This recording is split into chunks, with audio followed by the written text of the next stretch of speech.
아멘. 오늘은 예수님의 대화를 본받으라라는 제목으로 함께 은혜를 나누도록 하겠습니다. 우리가 살다 보면 참 이러지도 못하고 저러지도 못하는 그런 상황을 만나게 됩니다. 예를 들면 이제 명절에 가족들이 만나면 이제 오랜만에 가족들이 만나기 때문에 사소한 일로 말다툼이 일어나는 때가 있어요.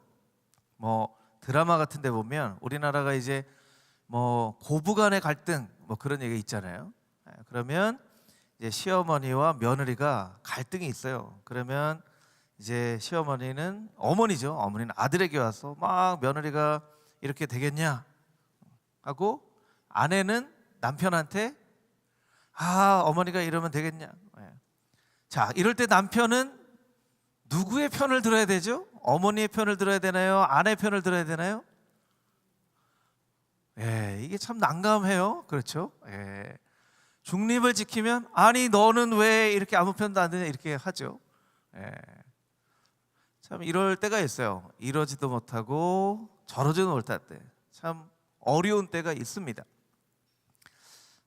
생각을 해보면요, 그런 갈등이나 이런 어려운 일들은요, 진작에 조금 이야기를 하고 대화를 했으면 생기지 않을 것들이 참 많아요. 그런 상황에 있는 것들이 참 많죠. 우리나라도 예외는 아닙니다. 전 세계적으로 공통된 일이라고 생각하는데, 이제 정치를 하는 사람들을 보면 이렇게 편이 나눠져 있는 경우들이 있죠.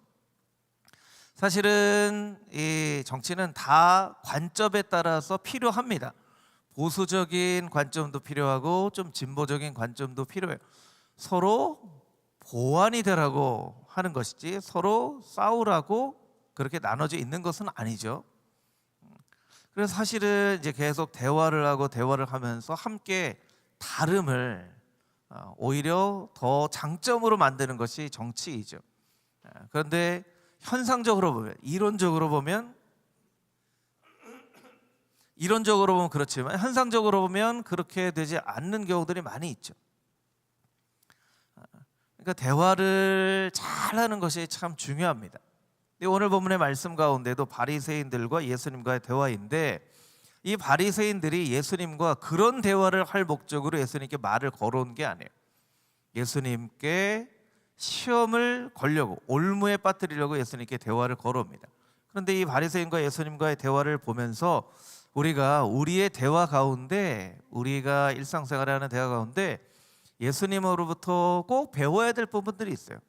두 가지를 오늘 본문을 통해서 함께 살펴보도록 하겠습니다. 15절부터 17절 말씀입니다. 우리 다시 한번 읽어보도록 하겠습니다. 15절부터 17절 말씀 시작.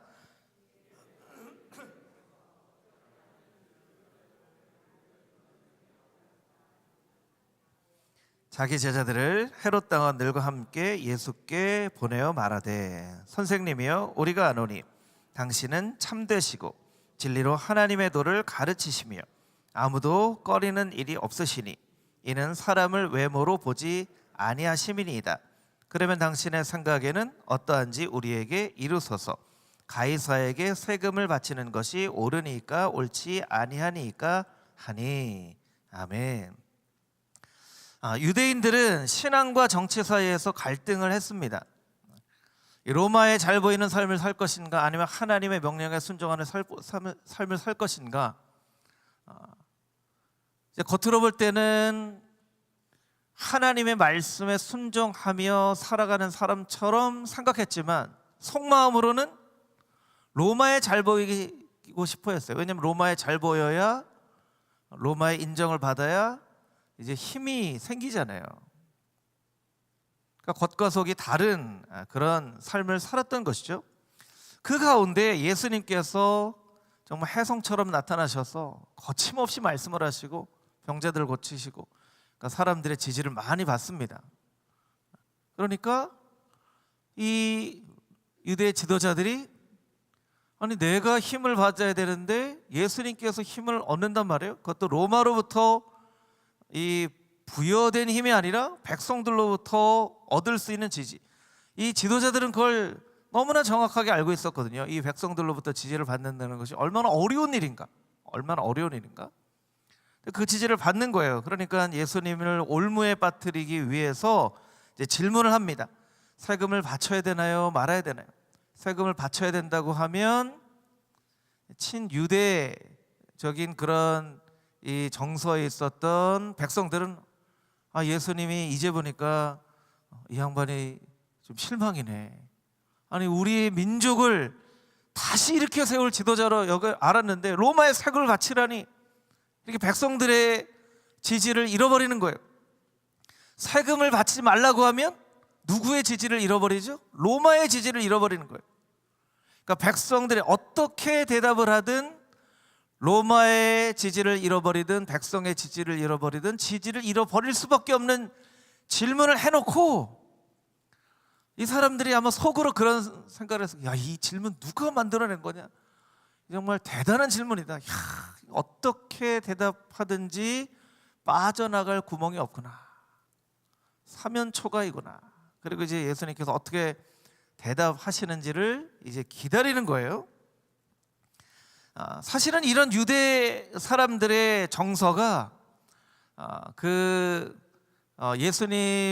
예수님께서 이 땅 가운데 오시기 이전부터, 예수님께서 돌아가신 이후 30년, 40년 이 유다라는 나라가 로마의 그 지배를 받고 있었지만 AD 70년경에 로마의 티투스 장군이라는 사람이 와서 이제 유대라는 이스라엘이라는 나라를 완전히 멸망시켜 버립니다. 멸망시켜 버려요. 그리고 1900년대 중반에 근대 이스라엘이라는 국가가 세워지기 전까지 약 2000년 동안 나라를 잃어버린 민족이 돼요. 이 나라를 잃어버리게 된 계기가 어떤 거냐면요, 이 로마의 말을 들어야 되나? 백성들의 얘기를 들어야 되나? 이 백성들의 지지를 받자니 로마가 좀 싫어할 것 같고, 로마에게 잘 보이자니 백성들이 좀 싫을 것 같고, 이 로마의 지지를, 백성들의 지지를, 우리는 로마의 힘을 기대어 살 것인가, 백성들의 힘을 기대어, 이렇게 그 상황을 늘 줄다리기를 해왔던 이스라엘 지도자들의 잘못 때문에 이런 일이 생긴 거예요. 사실은 이것은 하나님께서 이미 이전부터 말씀해 주신 것이죠. 가나안 땅에 들어갈 때 그때부터 하나님 믿고 바알과 아세라 우상을 따르지 마라 라고 하나님께서 말씀해 주셨는데, 그때부터 사실은 이스라엘 백성들 마음 가운데는 이런 줄다리기 하는 마음, 누가 나에게 도움이 될 것인가 하는 그 마음을 가지고 있는데, 결국에는 예수님을 십자가에 못 박고 이스라엘 사람들은 이제 좀 편안한 시대가 되어진 것 같다, 이제는 백성들의 좀 지지보다 로마의 눈치만 보고 살아도 된다라고 안심을 하고 살았을 거예요. 근데 결과적으로는 그들의 그런 마음 때문에 이스라엘이 멸망하죠. 유튜브에 보니까 이제 요세푸스라고 하는 역사가가 있습니다. 요세푸스라고 하는 역사가가, 요새 이제 AI가 되게 발달했잖아요. 이 요세푸스가 유다가 멸망하는 그 당시의 역사를 이렇게 설명을 해놓은 그런 짧은 영상이 있더라고요. 그 영상을 조금 보시면 여러분들이 그 당시의 상황을 좀 더 이해하시기가 쉬울 것 같아요. 영상을 같이 한번 보도록 하겠습니다. 나는 티투스 플라비우스 요세푸스입니다. 유대인 제사장 가문 출신으로 유대와 로마 전쟁을 처음부터 끝까지 목격했습니다. 내가 직접 겪어보았던 유대인과 로마의 전쟁 이야기를 들려드리겠습니다. 기원 후 66년 유대인의 성전이 있는 예루살렘에서 사건이 일어났습니다. 로마 총독 게시우스 플로루스가 성전의 보물을 약탈하려 했죠. 사람들은 거리로 나와 로마군에게 항의를 했고, 일부는 로마 주둔군을 공격하기 시작했습니다.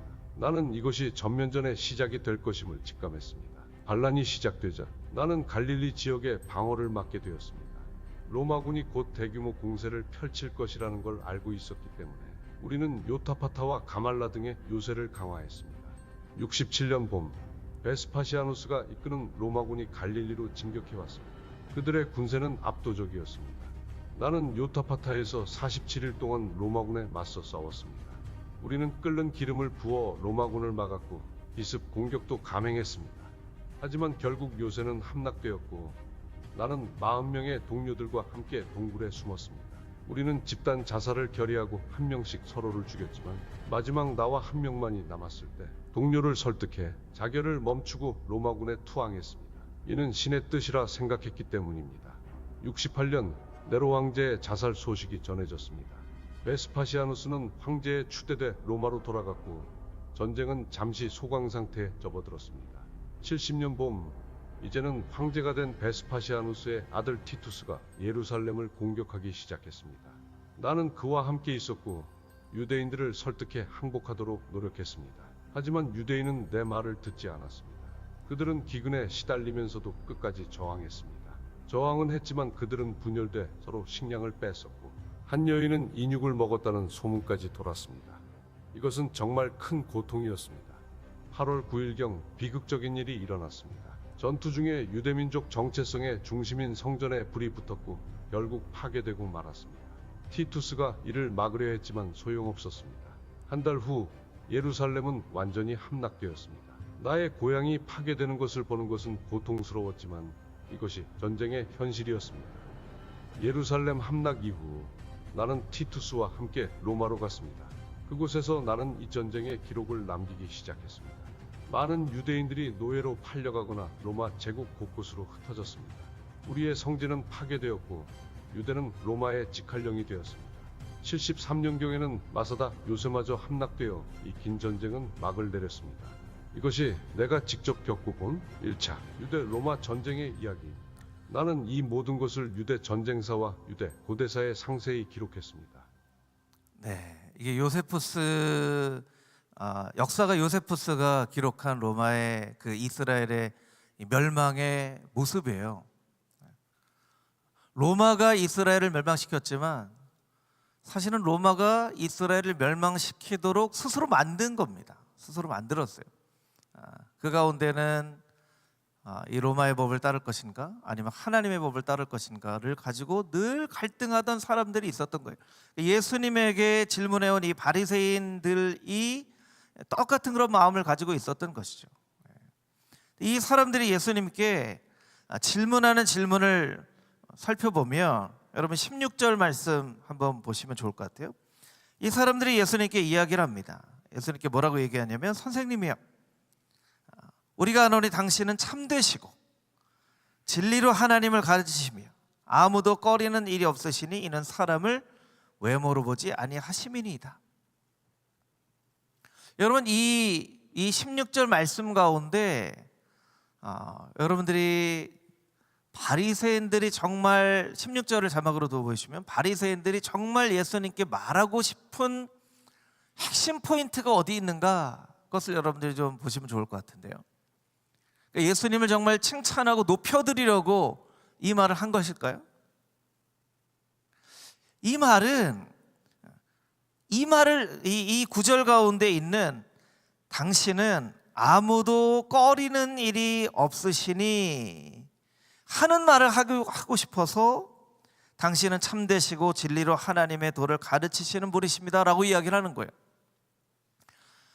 당신은 내가 보니까 아무도 꺼리는 분이 없으시고 당신은 정말 무엇이든지 거침없이 말씀하시는 분인 것을 내가 봐왔습니다.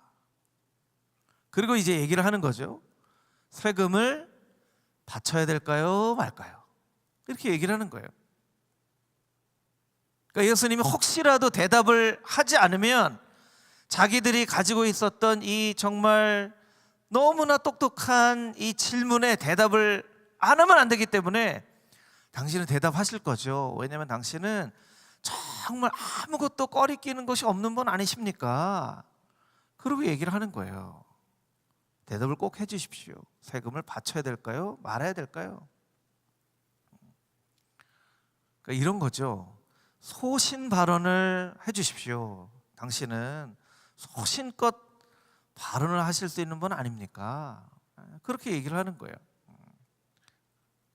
여러분 우리의 삶 가운데 이런 소신 발언 때문에 생겨지는 문제들이 많이 있죠.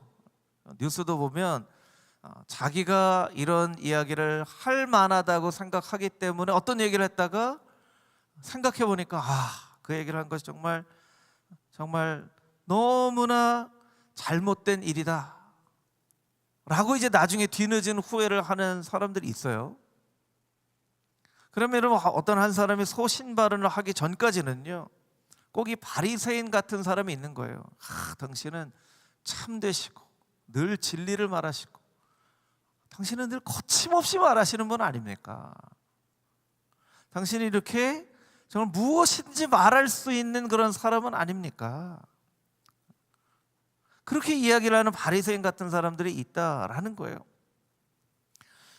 여러분, 어쩌면 이 세상은 우리에게 있어서 그런 이 바리새인처럼 예수님을 선동하는 것 같은 그런 이야기를 하는 경우들이 있어요. 이런 거 할 만하지 않냐? 이런 거 말할 만하지 않냐? 이럴 만한 자격이 있지 않냐? 그렇게 얘기를 합니다. 그런데 여러분, 이런 말을 듣고도 그 마음 가운데 칭찬으로 자기의 마음을 가득 채우고 싶은 사람은 이런 이야기에 순간적으로 판단을 못해서 그냥 현혹되어지고 말죠. 그런데 진리의 말씀으로 가득 마음이 채워진 사람은 이런 선동하는 말에 현혹이 되지 않습니다. 현혹이 되지 않아요. 예수님과의 바리새인과의 대화 가운데 우리가 꼭 알아야 될 것은 무엇이냐면, 여러분, 이런 유혹은 언제든지 있습니다. 언제부터 있었죠? 이 아담과 하와 때부터 있었던 거예요. 아담과 하와 때부터 사단은 말로 우리를 현혹합니다. 그거 먹어봐, 눈이 밝아질 거야, 죽을까 하면서 우리를 현혹하는 거예요. 이런 유혹은 우리에게 늘 있어요. 늘 있다는 것을 우리가 알고 있어야만 돼요. 이것은 아담과 하와 때부터 사단이 인간을 넘어뜨리는 그런 수단이기 때문에 그렇습니다. 여러분, 사단은 우리가 잘 아는 것처럼 참소하는 자라고 하잖아요. 옆에서 우리를 유혹하기도 하지만 우리를 공격하기도 하고 말로 우리를 넘어뜨리는 겁니다. 여러분, 말이 우리 안에 들어가면요, 그 말이 우리의 생각을 다스려요. 그러니까 말이 얼마나 영향력이 있냐면, 어떤 말을 듣느냐에 따라서 우리의 생각이 그 말에 영향을 받는다는 거예요. 아무런 이 꺼리끼는 관계도 없는 좋은 관계에 있는 사람과의 관계 속에서 어떤 사람이 그 사람이 뭐 무슨 말을 했다던데 하면 그 말이 그냥 내가 들은 것일 뿐인데 내 생각 속에서 나의 생각을 지배하는 거예요. 그래서 정말 아무런 관계도 없는 사람인데 그다음부터 그 사람 볼 때 이렇게 다르게 보이는 거죠. 사단은 늘 그렇게 우리를 공격합니다. 우리 예수님을 통해서 우리가 깨달아 알아야 되겠죠. 우리의 마음이 말씀으로 채워져 있어야 된다는 거예요. 여러분의 인생의 분별력은 칭찬 위에가 아니라 진리 위에 세워져야 된다는 것을 여러분들이 꼭 기억하시기 바랍니다. 그래서 여러분의 마음의 중심이 흔들리지 아니하고 어떤 이야기를 듣는다 하더라도 그 말로 흔들리지 않는 예수님처럼 그 마음의 말씀으로 가득 찬 인생이 되어질 때 우리에게 어떤 세상의 유혹과 또한 말로 현혹하는 그런 이야기가 들릴지라도 우리가 흔들림 없이 하나님 앞에서 영적인 분별력 있는 올바른 삶을 살아가는 사람이 되어줄 수 있다는 거예요. 여러분의 인생이 칭찬 위에가 아니라 하나님의 말씀 위에 세워지는 분별력 있는 인생들이 다 되어질 수 있게 되기를 주님의 이름으로 축복합니다. 아멘. 18절에서 22절까지 있는 말씀을 같이 읽어보도록 하겠습니다. 18절에서 22절까지 있는 말씀입니다. 시작. 예수께서 그들의 악함을 아시고 이르시되 외식하는 자들아 어찌하여 나를 시험하느냐, 세금 낼 돈을 내게 보이라 하시니 데나리온 하나를 가져왔거늘 예수께서 말씀하시되 이 형상과 이 글이 누구의 것이냐, 이르되 가이사의 것이니이다. 이에 이르시되 그런즉 가이사의 것은 가이사에게, 하나님의 것은 하나님께 바치라 하시니 그들이 이 말씀을 듣고 놀랍게 여겨 예수를 떠나가니라. 아멘. 이 세금이라는 것이 무엇을 의미하는가를 우리가 알아야만 합니다. 여러분, 세금이라고 하는 것은요, 내가 어디에 속해 있는가를 나타내는 거예요. 그리고 내가 어디에 속해 있는가가 결국 나의 정체성을 나타내기도 합니다. 우리는 모두 다 대한민국에 속해 있는 사람이죠. 그러니까 대한민국 정부에 세금을 내죠. 그래서 우리는 대한민국 사람이 되어지는 거예요. 그러니까 세금을 낼 것인가 말 것인가, 세금을 얼마 낼 것인가 하는 문제가 아니라 세금은 누구에 속해 있는 사람인가를 나타내는 문제라고 여러분들이 인식을 하시면 될 것 같아요. 그래서 이 동전을 보여주죠. 그 당시에는 이제 황제의 얼굴만 이 동전에 새겨질 수 있기 때문에, 그래서 본문의 말씀 가운데 예수님께서 물어보십니다. 20절 말씀 자막으로 보여주면 이게 누구의 것이냐라는 것이죠. 이게 누구의 것이냐. 이게 오늘 본문의 말씀의 핵심 구절입니다. 누구의 것이냐. 그러니까 바리새인들이 대답합니다. 가이사의 것입니다. 그런데 내가 가이사의 것이라고 생각하냐? 그럼 가이사의 것이라고 생각하는 것은 가이사에게 바치고, 하나님의 것이라고 생각하는 것은 하나님께 바쳐라. 이렇게 예수님께서 말씀하시죠. 여러분, 이 질문을 조금 다르게 돌려서, 자, 이거 동전 누구의 것이냐?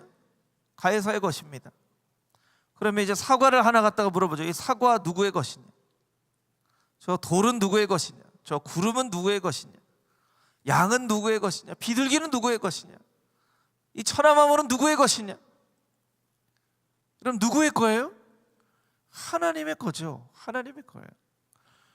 이 동전에는 가이사 시저의 얼굴이 그려져 있어서 너희가 가이사의 것이라고 이야기하지만, 이 동전을 만들기 위해서 이 존재하는 이 금속, 이건 누구의 것이냐?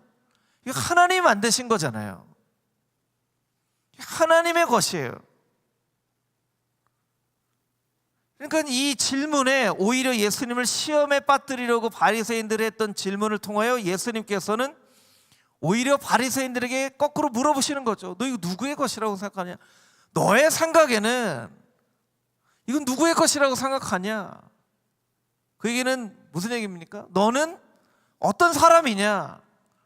너는 정말 하나님의 백성이냐? 아니면 그냥 로마의 단지 지배를 받고 있는 이스라엘의 한 사람이냐? 라는 것을 예수님께서 이 바리새인들에게 물어보시는 거예요. 여러분, 하나님의 백성들 구약의 역사를 보면 세금 내고 살았습니까? 여러분, 세금 내고 살았습니까? 아닙니다. 세금 내고 살지 않았습니다. 예배 드리고 살았습니다. 하나님께서 이스라엘 백성들에게 예배 드리라고 말씀하시고, 이 예배가, 이 모든 소유가 다 하나님의 것입니다라는 마땅한 찬양과 영광을 올려드리는 그 하나님과 하나님의 사람과의 관계가 명확하게 정립이 되면, 하나님께서 아담에게 모든 에덴 동산을 다 맡기셨던 것처럼 이스라엘 백성들에게 이 모든 것을 다 주시는 거예요. 여러분, 우리가 성경을 꼼꼼하게 잘 안 읽으면 아담과 하와가 에덴 동산에서 범죄를 하고 나서 그 다음에 노동을 했다고 생각하지만요, 사실은 그렇지 않아요. 창세기 2장에 보면요, 하나님께서 아담에게 이 에덴 동산을 다스리고 경작하는 일을 맡기셨다라고 기록이 되어져 있어요. 범죄한 이후에는 뭐가 추가된 거죠? 수고해야만 땅이 그 열매를 내는, 그러니까 범죄한 이후에는 수고의 노동이 되어지는 것이고, 범죄하기 이전에는 기쁨의 노동이 되어지는 거예요. 여러분, 이 일을 하는 것에는 기쁨도 있고 수고로움도 있어요. 수고만 있는 것이 아니고 기쁨만 있는 것이 아니에요. 여러분들이 일을 다 해보셔서 알지만, 뭐 아이를 키우는 일이나 아니면 교회에서 하나님께서 우리에게 주신 어떤 사명이나 직분도 마찬가지예요. 기쁨도 있고 수고로움도 있어요. 하나님께서 이 모든 것을 맡겨주셨다는 거예요.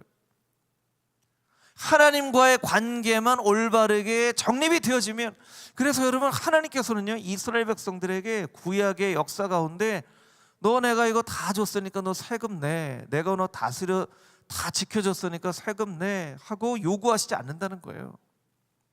하나님 앞에 마땅한 예배를 요구하시죠. 오늘 우리 암송구절에 사무엘상 15장 22절에 하나님께서 번제와 다른 제사를 그의 목소리를 청정하심을 좋아하심같이 좋아하시겠나이까? 하나님이 그의 목소리를 순종하고 그의 목소리를 듣는 것을 이 번제보다 더 사랑하십니다, 더 좋아하십니다, 이렇게 말씀을 해주잖아요.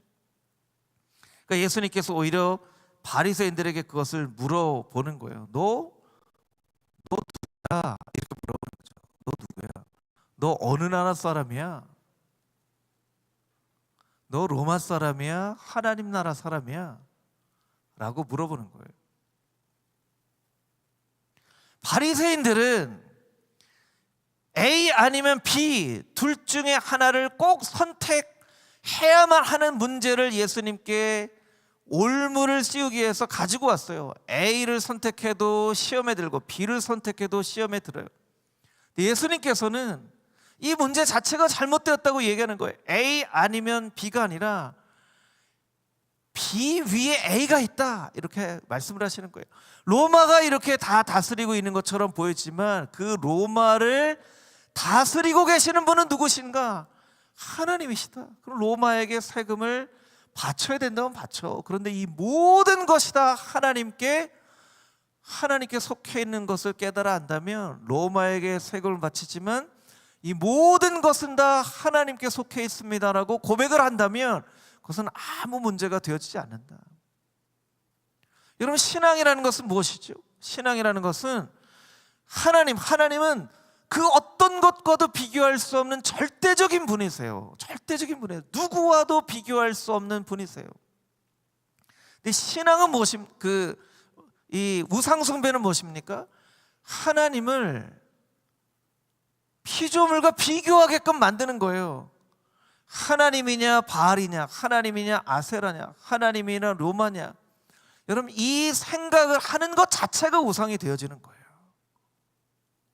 여러분, 우리는 대한민국에 속한 사람들이어서 대한민국에 세금을 내고 있지만 이 모든 천하 만물을 다스리고 계시는 분은 하나님이시기 때문에 이 모든 소유가 다 하나님의 것입니다 라고 마땅히 고백하며 살아가는 거예요. 여러분, 그것에 어떤 어려움이 있으세요? 세금을 내는 것과 하나님, 이 모든 소유가 다 하나님의 것입니다라고 고백하는 것에 여러분 막 어려움이 있으세요? 내가 하나님을 섬기는데 우리나라를 섬기는 거야, 하나님을 섬기는 거야, 이렇게 고민이 돼요? 이렇게 고민되시는 분들은 한 분도 없으실 거예요. 이미 우리는 이 문제가 되지 않는 것을 이미 오랜 시간을 통해서 알고 경험해 왔기 때문에 그래요. 바리새인들은 하나님을, 모든 것 위에 계신 하나님을 이 피조물로 내려서 하나님이냐 로마냐, 오랜 역사 가운데 하나님이냐 이집트냐, 하나님이냐 바알이냐, 하나님이냐 바벨론이냐, 하나님이냐 아수르냐 하는 것으로 하나님께 혹독한 시련을 받아왔음에도 불구하고 이 로마가 통치하는 시대 가운데에서도 절대적인 하나님을 로마와 동급으로 만들어서 자신의 신앙을 스스로 낮춰버리는 이런 우상숭배를 범하는 삶을 살았기 때문에, 그들의 생각이 바뀌지 않았기 때문에 영상으로 본 것처럼 이스라엘 제국이 멸망당하고 2000년 동안 나라 없이 살아가는 그런 민족이 되어진 거예요. 그리고 근대 이스라엘이라는 국가가 세워졌죠.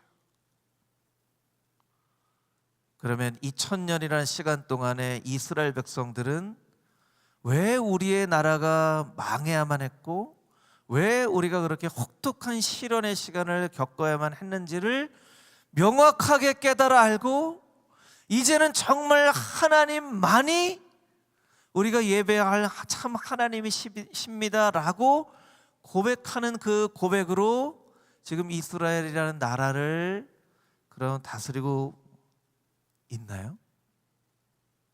그건 이제 여러분의 판단에 이제 맡기도록 하겠습니다. 이거 뭐 그렇다 아니다라고 이야기할 수 있는 부분이 아니기 때문에 여러분들이 뉴스나 현대 이스라엘을 보면서 정말 이스라엘 가운데 그런 정말 역사 가운데 계속 반복했던 그런 일들을 이제 정말 혹독한 시련을 통하여서 정말 정신을 차리고 하나님의 백성으로 올바르게 살아오는 그런 삶을 살고 있는가, 이런 그 분별을 우리가 할 수 있어야 되겠죠. 여러분, 이것은 오늘날 우리에게도 마찬가지입니다. 오늘 우리에게도 마찬가지예요. 우리는요, 겉으로 보기에는 하나님을 믿고 의지하고 따른다고 생각하지만 사실은 우리는 겉마음과 겉으로 나타나는 것과 우리의 속마음이 다른 그런 삶을 살아가고 있죠. 겉으로는 굉장히 합리적인 것처럼 진실한 것처럼 보여지는데 우리의 속마음으로는 그렇지 않은, 이 세상의 다른 것을 하나님처럼 믿고 의지하며 따르는 그런 삶을 살아가고 있는 우리의 모습을 발견하게 되기도 합니다. 여러분, 예수님의 대화에서 우리가 배울 수 있는 점은 무엇입니까? 예수님은 늘 겉과 속이 똑같은 모습으로 대화를 하신다는 거예요. 시편 19편 14절에 이런 말씀이 있죠. 시편 19편 14절 말씀을 우리 한 목소리 같이 한번 읽어보도록 하겠습니다. 시작. 나의 반석이시요 나의 구속자이신 여호와여, 내 입의 말과 마음의 묵상이 주님 앞에 연락되기를 원하나이다. 아멘. 우리 찬양의 가사로도 이렇게 잘 사용되어지는 이제 고백이죠. 아마 많은 노래를 이 찬양의 이 시편 19편의 말씀으로 고백을 했을 거예요. 근데 여러분, 이 말씀이요, 사실은 깊게 묵상해 보면 너무나 사실은 우리에게 중요한 말씀이에요. 내 입의 말과 마음의 묵상이 주님 앞에 연락되기를 원하나이다. 왜 이 시편 19편 기자는 꼭 찍어서 나의 말과 나의 마음의 묵상이 주님 앞에 연락되기를 원한다고 고백을 했을까요? 이게 다른 경우가 있기 때문에 그래요. 이것은 단순한 찬양이라기보다 마음의 결단과 의지적인 하나님 앞에 올려드리는 어떤 고백이라고 우리가 생각할 수 있어요. 여러분, 우리도 마찬가지입니다. 우리의 입술의 말과 마음의 묵상이 다른 경우가 얼마나 많습니까? 하나님께서는 이 두 가지를 다 원하시는 거예요. 마음의 묵상과 내 말의 고백을 하나님께서 다 원하시는 거예요. 그래서 우리의 마음 가운데 하나님, 내가 말로 고백하는 것뿐만 아니라 내 마음 가운데 가지고 있는 이 모든 생각까지도 하나님 앞에 다 올려드리길 원합니다.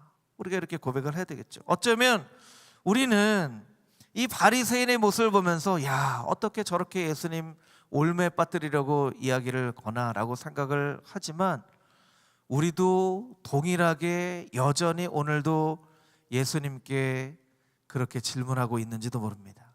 속으로는 바리새인들이 세금을 바치지 않으면 어떻게 살아?